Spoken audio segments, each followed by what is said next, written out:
You're listening to The Rick and Suzanne Show. Maybe I should build a fire and boil some water or something. No, it won't be much longer now. Contractions are becoming more frequently and stronger. Stronger than that one? Will you check in my bag? I'll make sure that we have clamps and scissors around here. Scissors?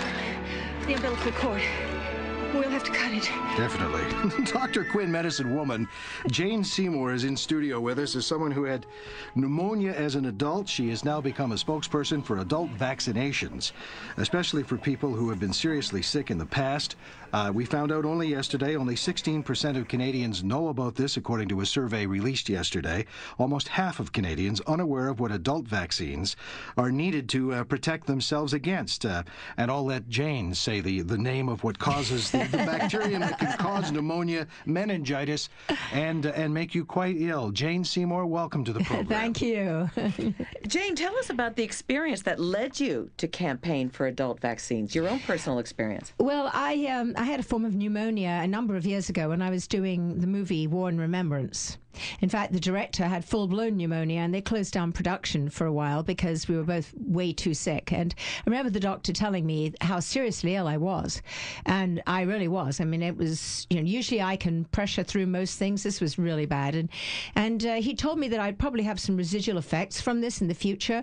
And what I discovered is over the years that when other people would get a bacterial infection or a viral infection, I would get very severe bronchitis. I would have, very severe things happen. And so when I heard about the adult vaccine for pneumococcal, which basically, as you said so rightly, is the bacteria that causes pneumonia, meningitis, and sepsis, depending on which part of the body it goes to.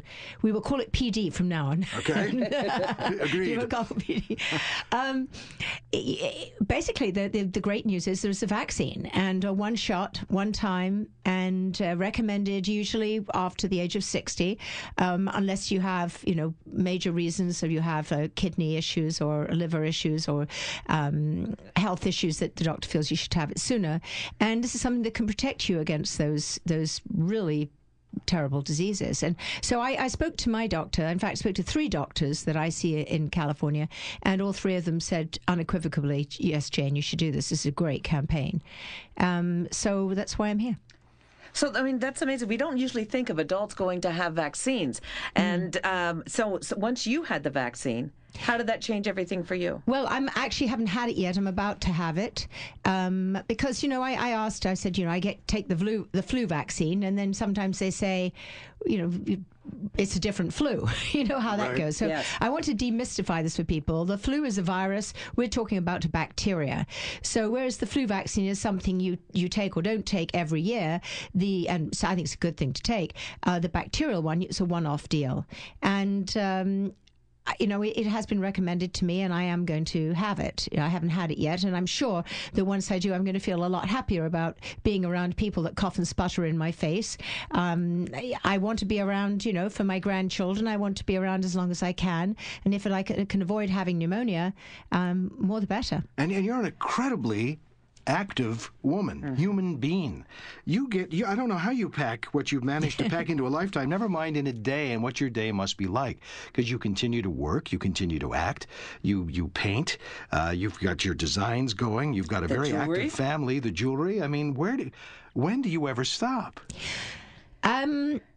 You know what? I can't stop my mind going. I usually have ideas going because people say, when do you paint? Well, for example, when I paint or when I write, as one knows, the ideas come in your head sometimes when you're asleep or sometimes when you're traveling, and I jot things down. I have ideas, and when I actually manage to get home, I have a studio. So designing, painting, that all happens in the studio, although I usually have my watercolors and my pens with me.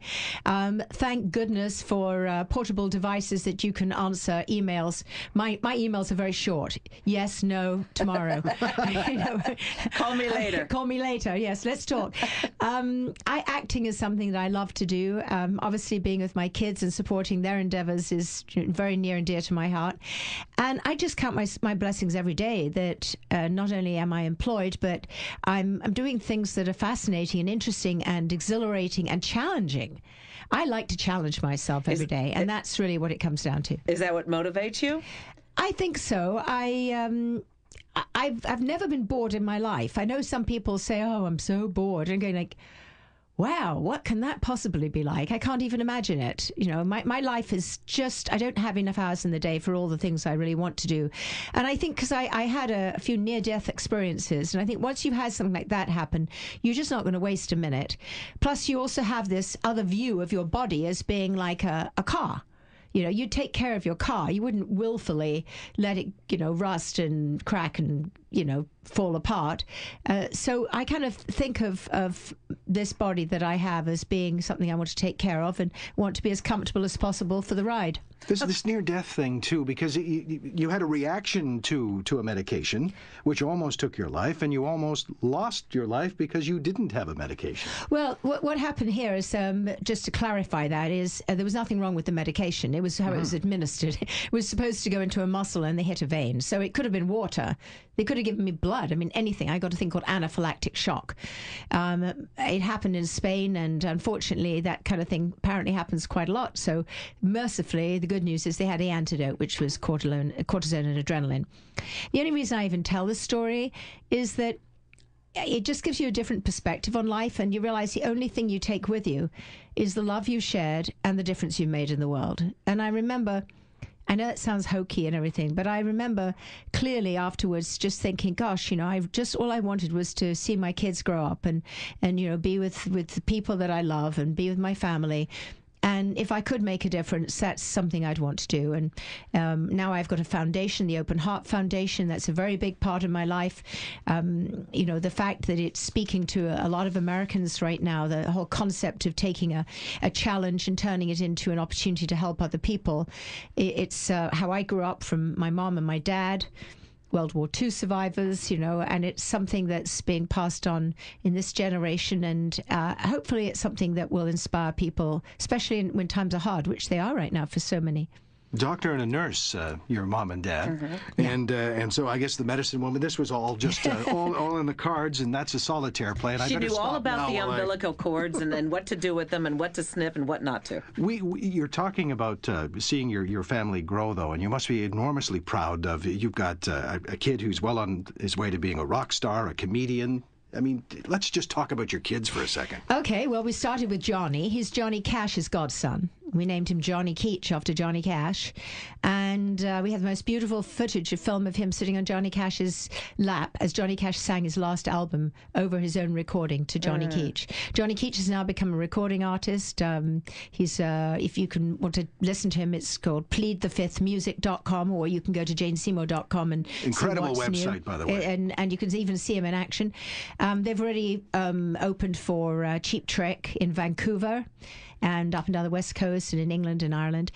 His twin brother has been playing in the scout team for the Cardinals. He's a switch hitter and a pitcher and a catcher. He's a pretty smart guy. Wow, two different completely different guys. roads. They both play baseball and they both play music. Each one does the other one to exceptionally well. And then Sean is a photographer and filmmaker. He's amazing. He's now showing in galleries. As you know, my art also shows in galleries, so I'm incredibly proud of him. He's, really doing well. My daughter Katie is an actress and a comedian, and she writes her own material. The one that's on the website is about trying to quit smoking, called Quitters, and I'm actually in it, playing, of course, her mother. I got roped in. The price was right. I was free. And then the rest. My step daughter does branding and merchandising for actually a Canadian company, believe it or not. And our eldest son, he's in construction now. He's involved with building, but those two are not in the business. Jane Seymour, we're just getting started.